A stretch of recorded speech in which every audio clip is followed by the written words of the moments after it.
दोस्तों yes bank की बात करें। यस बैंक ने क्वार्टर फोर के नंबर जारी किए। बहुत ही शानदार आंकड़े हैं और इन आंकड़ों को देख के लग रहा है कि इस बार क्वार्टर फोर काफ़ी बेहतर रह सकता है। तो क्या क्या अचीवमेंट किया है यस बैंक ने, इस वीडियो के माध्यम से समझने की कोशिश करेंगे। और इन आंकड़ों की वजह से आज काफ़ी शानदार स्टॉक के अंदर तेजी भी बनी है। जो लोग कह रहे थे कि स्टॉक आने वाले समय फिर से 13-14 रुपये हो जाएगा, उनके सपने धरे के धरे रह गए। स्टॉक देख सकते हो कि फिर से ऊपर की तरफ बढ़ना शुरू हो चुका है।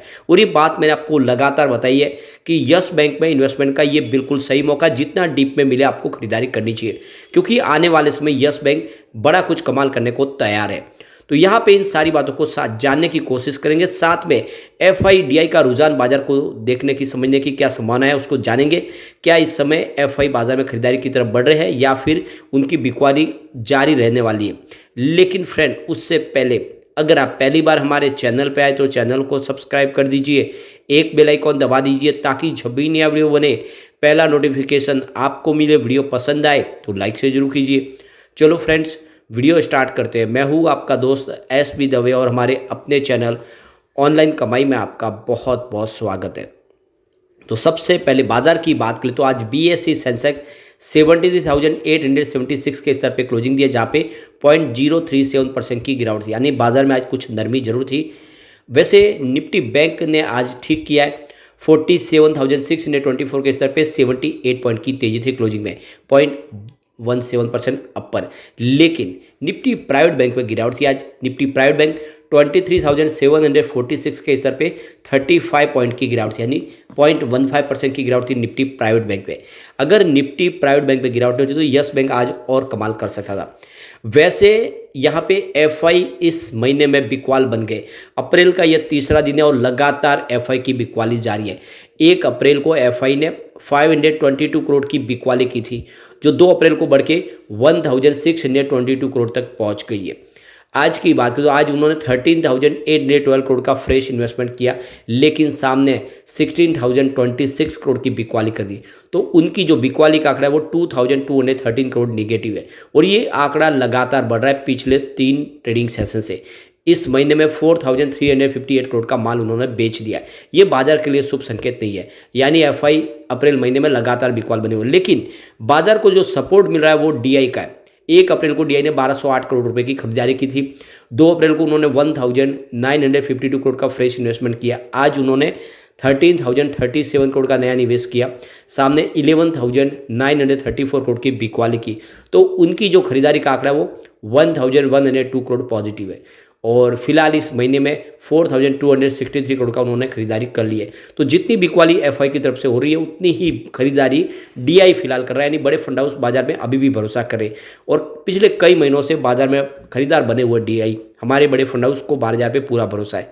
अब यस बैंक की बात करें तो स्टॉक की शुरुआत तो बिल्कुल फ्लैट हुई 24.60 पर, जो कल की क्लोजिंग थी, और इंट्राडे में 24.40 का लो भी बना, यानी कुछ समय के लिए स्टॉक आपको गिरते हुए ट्रेड में दिखाई देगा। और जैसे कि बाजार की संभावना निगेटिव, उसका भी इससे देखने को मिला। लेकिन जैसे ही क्वार्टर 4 के आंकड़े सामने आए, तेजी बनी शुरू हुई और उसने 25.50 का हाई बना दिया। अंत में क्लोजिंग 25.45 के आसपास रही, यानी बिल्कुल ऊपर की तरफ क्लोजिंग दी है 3.46% की शानदार तेजी के साथ। आज वॉल्यूम काफ़ी शानदार बढ़ा है। पिछले 1 महीने पहले इसका 31 करोड़ का वॉल्यूम था, 7 करोड़ की डिलीवरी उठाई गई। 1 वीक पहले 24 करोड़ का वॉल्यूम हुआ, 6 करोड़ की डिलीवरी उठाई गई। और यहाँ पे देख सकते हो कि कल 21 करोड़ का वॉल्यूम था, 7 करोड़ का डिलीवरी बेस काम हुआ, लेकिन आज 38 करोड़ का ज़बरदस्त वॉल्यूम हुआ।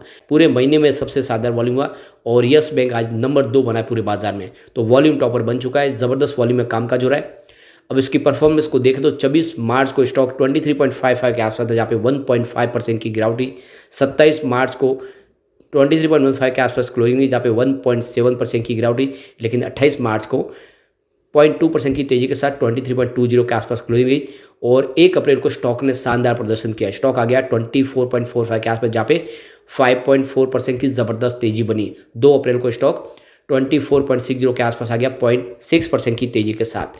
तो आप देख ही सकते हो कि स्टॉक ज़बरदस्त कमाल कर रहा है और काफ़ी शानदार तरीके से स्टॉक बढ़ता हुआ दिखाई दे रहा है। 25 को पार कर चुका है। तो यहाँ पे देखो कि स्टॉक फिर से मल्टीबैगर बनने को तैयार हो चुका है और इसके पीछे वजह मार्च तिमाही के अब आंकड़े जारी किए गए और काफ़ी शानदार प्रदर्शन किया। यस बैंक के लोन डिसबर्समेंट में 14% की ग्रोथ देखने को मिल रही है और ये तिमाही आधार पे भी देखें यानी क्वार्टर ऑन क्वार्टर बेसिस तो भी 5% की ग्रोथ देखने को मिल रही है। अब क्वार्टर फोर में यस बैंक का जो कुल एडवांस है वो 2.28 लाख करोड़ के आसपास रहा है, जबकि डिपॉजिट 2.66 लाख करोड़ के आसपास रहा है। तिमाही आधार पर इसमें 10.1% की ग्रोथ देखने को मिल रही है। पिछले साल सेम क्वार्टर में 22.5% की ग्रोथ देखने को मिली थी। बैंक का क्वार्टर फोर का जो CASA रेशियो है वो 30.9% के आसपास है, जबकि पिछले साल सेम क्वार्टर में ये 30.8% के आसपास था। पिछली तिमाही में यस बैंक का CASA रेशियो 29.7% के आसपास था और बैंक का CA रेशियो पिछले 6 तिमाहियों में सबसे ज़्यादा। ये बहुत बड़ी गुड न्यूज है यस बैंक के लिए, यानी कंपनी का जो करंट अकाउंट और सेविंग अकाउंट का जो रेशियो इस बार 6 महीनों में पिछले 6 तिमाहियों में सबसे शानदार है। ये इसके लिए एक बड़ा अचीवमेंट, एक बड़ी जीत है यस बैंक के लिए कि जो कस्टमर बेस है वो बढ़ता हुआ दिखाई देगा। बैंक का क्वार्टर फोर में CA रेशियो जिस तरह से बढ़ रहा है, यह एक बहुत अच्छी बात है। और डिपॉजिट के मुकाबले बैंक की लेंडिंग यानी क्रेडिट डिपॉजिट रेशियो पिछले साल की समान तिमाही में 92.05 के मुकाबले घटकर 85.8% पर आई है। पिछली तिमाही में यस बैंक का क्रेडिट डिपॉजिट रेशियो 89.95 था। अब मार्च तिमाही बैंक की लिक्विडिटी कवरेज रेशियो यानी LCR 116.1% रहा है। पिछले साल की मार्च तिमाही में यह आंकड़ा 118.4% के आसपास था और पिछले तिमाही में ये 118.5% के आसपास था। यस बैंक आप देख लो कि पिछले 12 महीने में 60% की शानदार तेजी दिखा चुका है। अब आप देख सकते हो कि ये जो नंबर जारी किए बहुत ही बेहतर है, उसका असर भी देखने को मिला। अब देख सकते हो कि तिमाही आधार पर CASA जो रेशियो है वो 29.7% बढ़कर 30.9% बढ़ा है। किसी बैंक के पास कुल डिपॉजिट में करंट अकाउंट और सेविंग अकाउंट की कितनी हिस्सेदारी है इसका पता उसके करंट रेशियो से चलता है।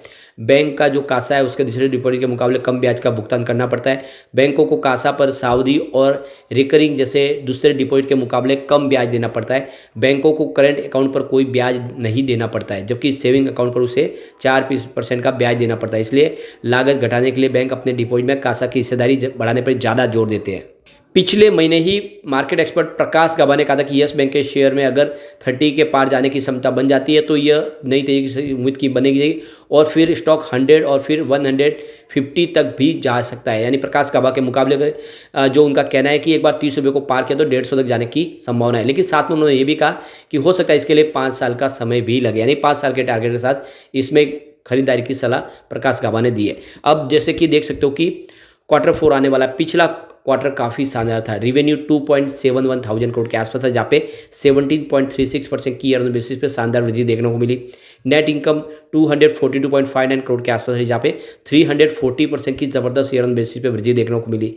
डायलूटेड EPS 0.08 रहा, जहाँ पे 300% की शानदार ईयर ऑन बेसिस पे हमें बढ़त देखने को मिली। नेट प्रॉफिट मार्जिन 8.94% रहा, जहाँ पे 275% की ईयर ऑन बेसिस पे बढ़त देखने को मिली। और इस बार रिजल्ट और बेहतर रहने की उम्मीद है, यानी लगातार अच्छे रिजल्ट दे रही है यस बैंक। और पिछले साल भर में भी देखें तो रेवेन्यू लगातार बढ़ा है। रेवेन्यू दिसंबर 2022 में जहाँ पे 6,987 करोड़ के आसपास था, वो दिसंबर 2023 में बढ़ के 8,243 करोड़ तक पहुंच गया है। सितंबर में ये 7,981 करोड़ के आसपास था। यानी रेवेन्यू लगातार बढ़ रहा है, चाहे आप क्वार्टर ऑन क्वार्टर बेसिस पे देख ले या ईयर ऑन बेसिस पे देख ले। प्रॉफिट भी ज़बरदस्त बढ़ा है। दिसंबर 2022 में जहाँ पे 55.07 करोड़ का प्रॉफिट था, वो दिसंबर 2023 में बढ़ के 243 करोड़ तक पहुँच गया है। और सितंबर में ये 229 करोड़ के आसपास था। तो ज़बरदस्त जम लगा है प्रॉफिट में, चाहे आप क्वार्टर ऑन क्वार्टर बेसिस पे देख ले या ईयर ऑन बेसिस पे देख ले। ऐसे में लॉन्ग टर्म इन्वेस्टर के लिए बहुत अच्छा मौका है कि यस बैंक में आपको इस लेवल पे खरीदारी करनी चाहिए। क्वार्टर फोर में धमाका हो सकता है बिल्कुल, लेकिन फ्रेंड कोई भी इन्वेस्टमेंट करने से पहले अपने फाइनेंशियल एडवाइजर से बड़ा ले ले या अपना खुद का रिसर्च करें, क्योंकि मैंने वीडियो आपके एजुकेशनल पर्पज़ के लिए ही बनाया। वीडियो पसंद आए तो लाइक से जरूर कीजिए और चैनल को सब्सक्राइब कर दीजिए। Thank you friend.